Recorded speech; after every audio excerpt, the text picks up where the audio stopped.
Assalamualaikum warahmatullahi wabarakatuh. Halo teman-teman semua.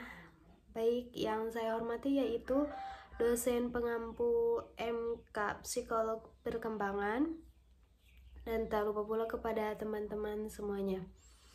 Langsung saja, saya Putri Widianingsih dengan NIM 2213459. Saya di sini yaitu sebagai moderator dan sekaligus pemateri pertama. Namun saya di sini tidak sendiri, yaitu ditemani dengan rekan-rekan saya. Yang pertama yaitu ada Muhammad Aryadanu selaku atau sebagai pemateri kedua, dan ada Aulia Nazwa sebagai pemateri ketiga. Baik, langsung saja materi yang pertama yaitu tentang perkembangan anak usia dini.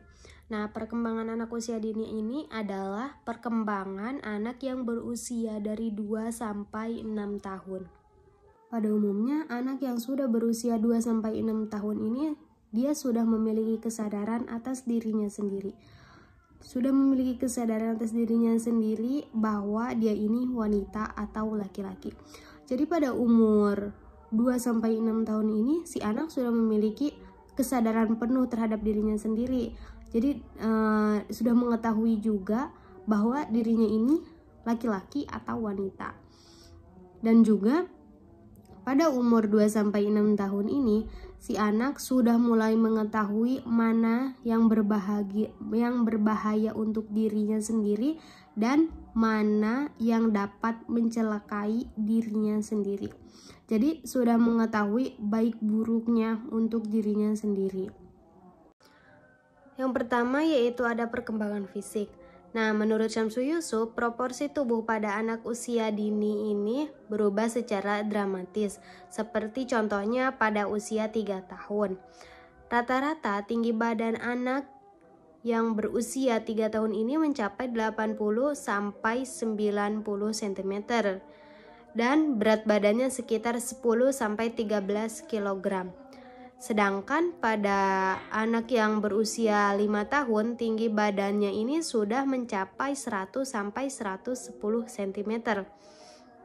Namun selain pada pertumbuhan tulang, pada masa anak usia dini juga terdapat pertumbuhan otak yang semakin bertumbuh. Contohnya seperti pada usia 5 tahun. Nah, anak yang berusia 5 tahun, otaknya sudah mencapai 75% dari ukuran orang dewasa pada umumnya, dan 90% pada usia 6 tahun. Yang kedua yaitu ada perkembangan kognitif. Nah, pada masa ini, pikiran anak akan berkembang secara perlahan. Yang mulanya masih berpikir secara imajinatif dan egosentris, maka pada masa ini berkembang menjadi lebih rasional. Jadi pada masa 2 sampai 6 tahun ini si anak masa perkembangan kognitifnya semakin berkembang menjadi lebih rasional. Yang ketiga, perkembangan sosial emosional. Pada anak usia prasekolah ini, terutama mulai usia 4 tahun, perkembangan sosialnya sudah nampak jelas karena biasanya si anak sudah mulai aktif berhubungan atau berkomunikasi dengan teman sebayanya. Tanda-tanda perkembangan sosial pada tahap ini adalah yang pertama, anak sudah aktif bermain bersama teman sebaya dan juga anak-anak yang lain. Yang kedua, anak sudah mengetahui aturan-aturan baik di dalam keluarga maupun aturan dalam lingkungan bermain. Yang ketiga, tahap demi tahap anak mulai patuh pada peraturan.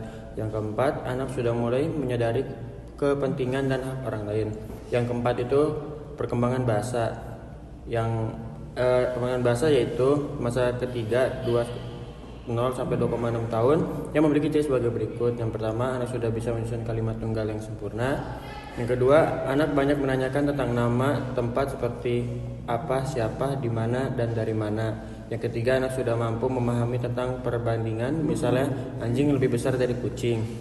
Yang B, masa keempat 2,6 sampai 6 tahun yang memiliki ciri sebagai berikut. Yang pertama, anak sudah dapat menggunakan kalimat majemuk beserta kalimatnya. Yang kedua, tingkat berpikir anak sudah lebih maju. Anak juga sudah mulai banyak menanyakan tentang waktu, sebab akibat melalui pertanyaan-pertanyaan seperti berikut. Kapan, kemana, mengapa, dan bagaimana.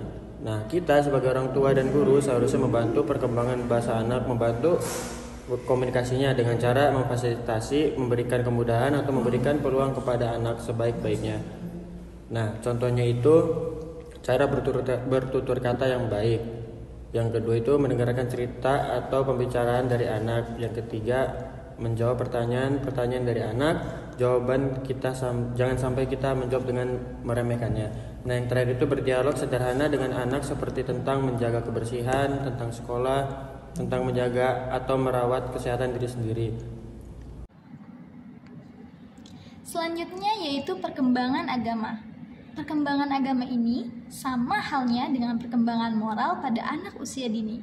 Hal ini sangat penting untuk diajarkan pada anak sejak kecil, karena hal inilah yang akan menjadi pondasi atau dasar bagaimana anak akan bersikap atau berperilaku. Contohnya agama Islam.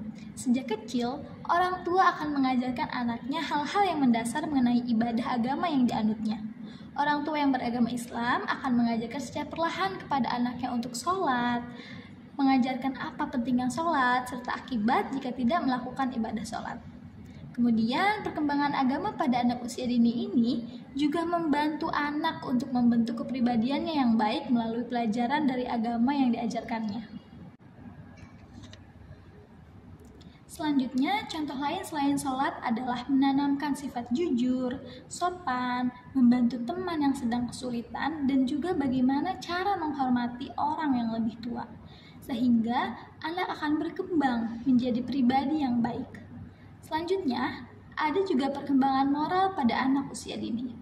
Nah, perkembangan moral ini merupakan bagian yang sangat penting pada masa perkembangan anak usia dini, karena hal ini berhubungan dengan perilaku anak tersebut. Jika perkembangan moralnya berjalan dengan baik dan ke arah yang baik, maka anak akan memiliki karakter yang baik. Namun, sebaliknya, jika perkembangan moralnya tidak baik, maka akan menghasilkan pribadi yang tidak baik pula. Nah, perilaku moral ini adalah tingkah laku yang sesuai dengan norma-norma yang ada dalam masyarakat tersebut. Dengan perkembangan moral ini, anak akan memahami mana yang benar dan mana yang salah, sehingga akan membantunya untuk mengetahui apa yang baik untuk dikerjakan dan mana hal buruk yang sebaiknya tidak boleh dikerjakan.